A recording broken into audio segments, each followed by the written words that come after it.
Assalamualaikum warahmatullahi wabarakatuh. Perkenalkan, nama saya Rika Lapenia. Saya dari PGMI 2G, IAIN Curug. Saya akan membahas peristiwa sekitar proklamasi 17 Agustus 1945 dan pembentukan pemerintahan Indonesia, serta upaya bangsa Indonesia dalam mempertahankan dan mengisi kemerdekaan Indonesia. Persiapan kemerdekaan. Yang pertama yaitu pembentukan BPUPKI.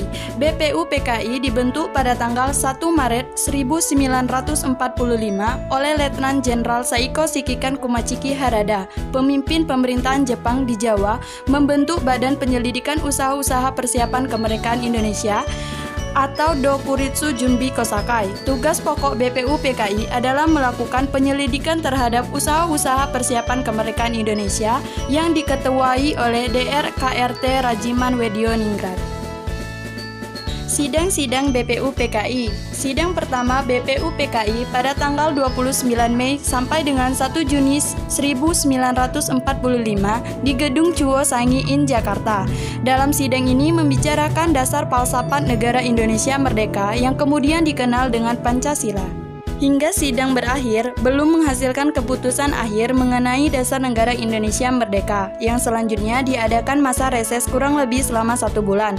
Pada tanggal 22 Juni 1945, BPUPKI membentuk panitia kecil yang beranggota 9 orang atau Panitia 9.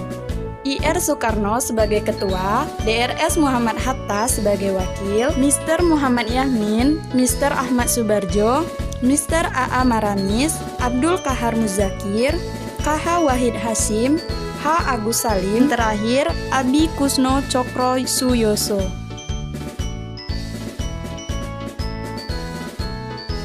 Sidang kedua BPUPKI pada tanggal 10 Juli 1945.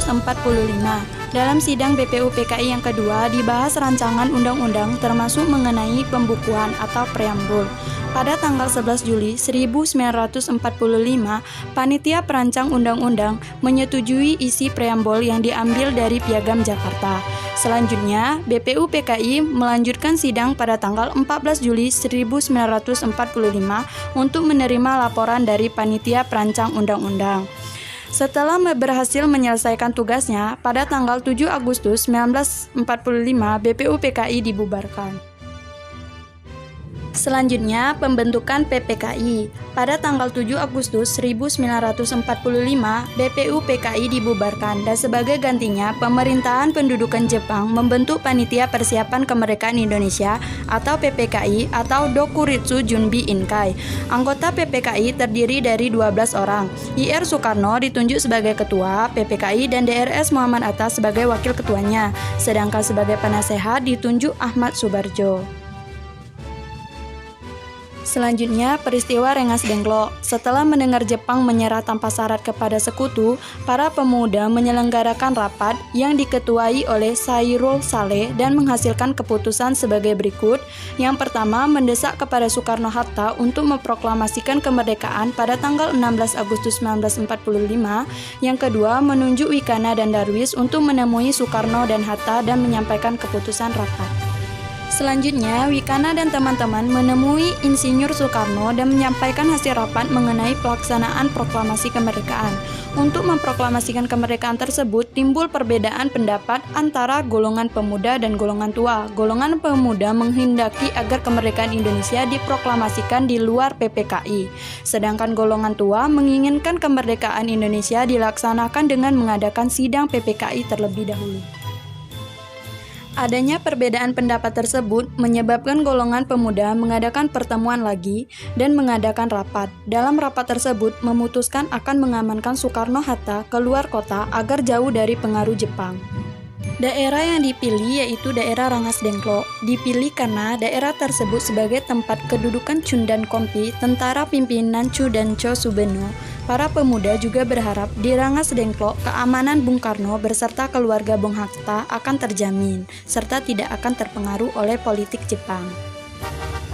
Pada sore harinya, Ahmad Subarjo, tokoh dari golongan tua, menyusul ke Rengas Dengklok untuk mengusahakan pengembalian Soekarno-Hatta ke Jakarta. Ahmad Subarjo menjamin bahwa proklamasi kemerdekaan akan diumumkan pada tanggal 17 Agustus 1945 selambat-lambatnya pukul 12 WIB. Selanjutnya, perumusan teks proklamasi kemerdekaan Indonesia. Pada saat itu, Soekarno memegang pena dan menulis teks proklamasi yang terdiri dari 2 kalimat. Kalimat pertama berbunyi, "Kami bangsa Indonesia dengan ini menyatakan kemerdekaan Indonesia," merupakan kalimat yang dikutip oleh Mr. Ahmad Subarjo dari Piagam Jakarta berbunyi, "Atas berkat rahmat Allah, maka rakyat Indonesia dengan ini menyatakan kemerdekaannya." Selanjutnya, Muhammad Hatta menyempurnakan teks proklamasi dengan kalimat kedua yang berbunyi, "Hal-hal yang mengenai pemindahan kekuasaan dan lain-lain diselenggarakan dengan cara saksama dan dalam tempo yang sesingkat-singkatnya." Setelah selesai diketik, kemudian teks proklamasi ditandatangani Soekarno dan Muhammad Hatta.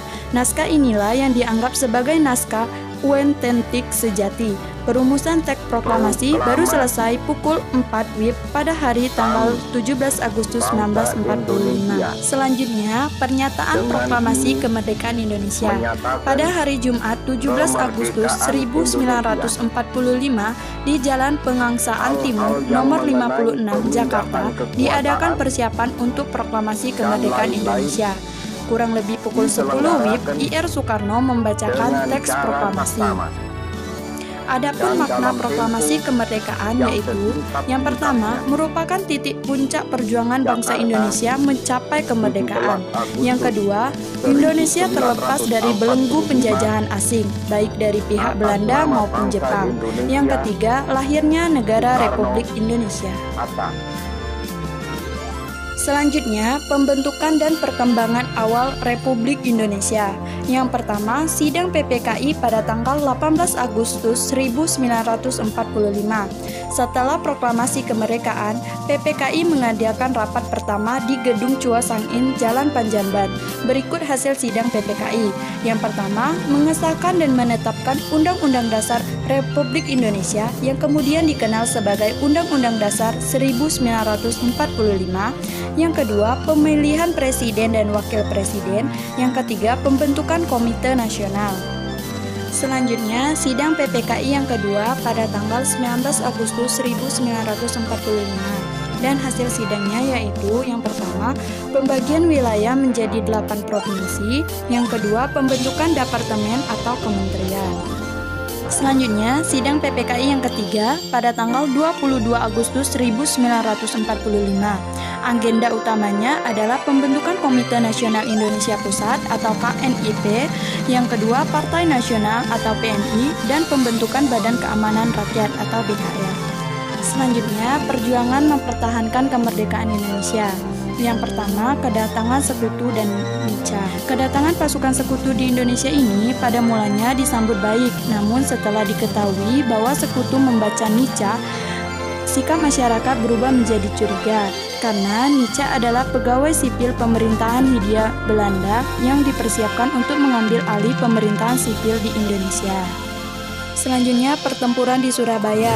Pada tanggal 25 Oktober 1945, Brigjen 49 di bawah pimpinan Brigjen Jenderal AWS Malabi mendarat di Surabaya. Mereka mendapat tugas dari Panglima APNI dan melucuti Serdadu Jepang dan menyelamatkan internir sekutu. Di tempat gedung Bank Internasion di Jembatan Merah, ketika anggota kontak Biro tiba, di tempat tersebut sedang terjadi insiden tembak-menembak antara pemuda Surabaya dan pasukan sekutu. Dalam insiden tersebut, Brigjen AWS Malabi terbunuh.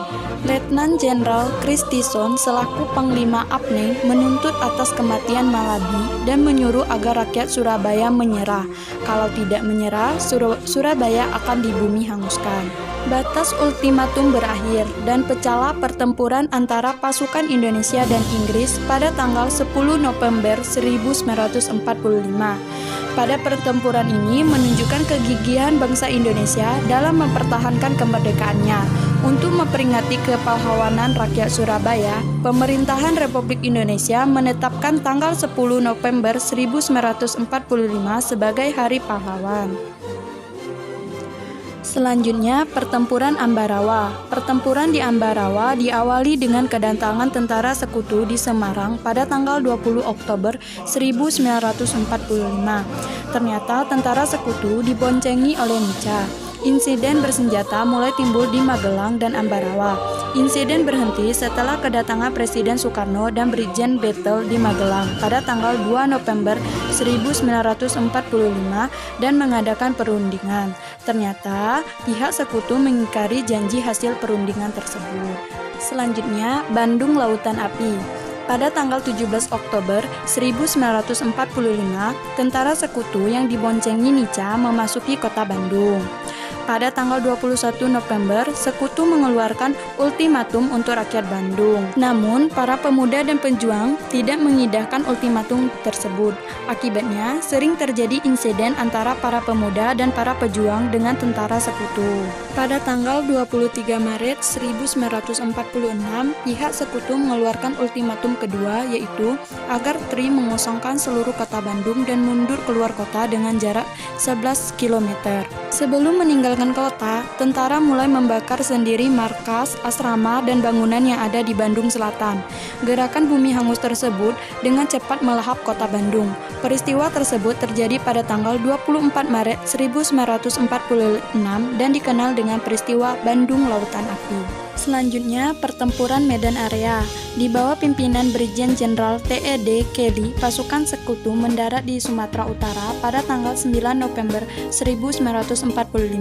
Pendaratan tersebut diikuti oleh pasukan Nica. Sejak kedatangan para sekutu, sering terjadi insiden-insiden di daerah Medan.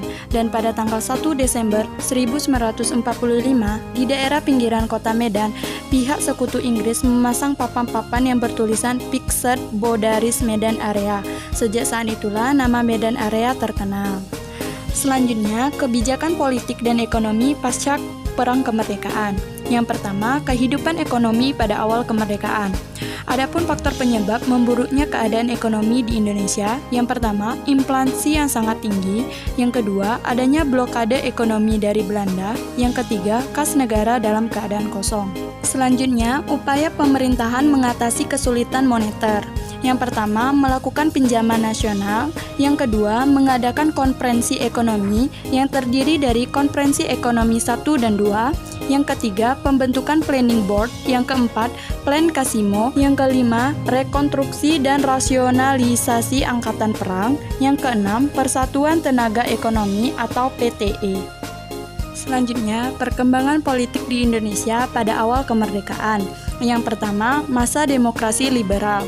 Sejak tanggal 17 Agustus 1950, Republik Indonesia Serikat secara resmi dibubarkan dan Indonesia pada saat itu menggunakan UUDS 1950. Selama berlakunya UUDS 1950, pemerintahan Republik Indonesia diwarnai dengan pergantian 7 kabinet secara berturut-turut. Selanjutnya, pemilihan umum tahun 1955. Yang pertama, latar belakang pelaksanaan pemilu tahun 1955. Pemilihan umum merupakan salah satu syarat agar sistem pemerintahan yang demokratis berfungsi. Pada tanggal 29 September 1955, pemilu dapat terlaksana dengan lancar. Yang ketiga, hasil pemilihan umum tahun 1955. Pemilihan yang berhasil dilaksanakan pada tahun 1955 tersebut memunculkan 4 partai terkemuka yang meraih kursi terbanyak di DPR dan Konstituante. Selanjutnya, dekret presiden. Dekret ini mendapatkan dukungan dari parlemen secara aklamasi dari Mahkamah Agung, Kepala Staf Angkatan Darat, dan berbagai golongan masyarakat. Sejak saat itu, UUD 1945 berfungsi lagi sebagai dasar ideal dan yuridis bagi negara Republik Indonesia. Dengan adanya Dekret Presiden 1959 tersebut, berakhirlah masa pemerintahan demokrasi liberal dan mulailah masa pemerintahan demokrasi terpimpin.